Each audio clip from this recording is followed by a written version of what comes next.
drone, and we analyzed the images and sent it back to them. Since then, we've grew quite a bit. Now we have about 12,000 pilots all over the country. So if you give me any US address today, I can have it flown in 2-3 days.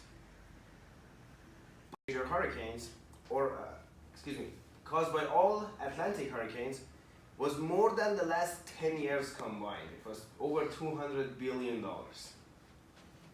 Now, we have all this severe weather, and it's here to stay. All the models show us that we're not getting rid of that severe weather anytime soon. But the market is still very competitive. The premiums are pretty stagnant.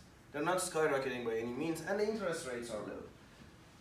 Our approach, our solution to that is to gather geospatial data, and the amount and quality of these types of data is increasing day by day. Things like manned aircraft imagery, aerial imagery captured by manned aircraft, satellite imagery, drone imagery, historical weather data, property risks, wildfire risks, right? We gather all of that, but again, it's easy to gather data. It's another thing to make sense of it all. So we use artificial intelligence to take data that is not structured and give it structure.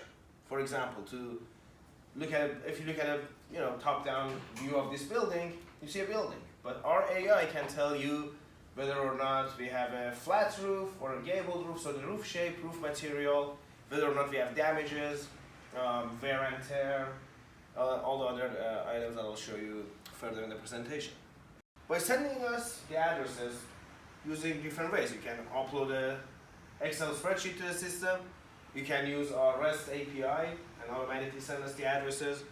We also have other ways like a Guidewire integration. Guidewire is a very large policy management system. They're like kind of the Oracle of the insurance industry. And we have a direct integration with them, and that was a big deal for us when we got that integration. There are only 16 other companies, and their conference room is a lot bigger than ours.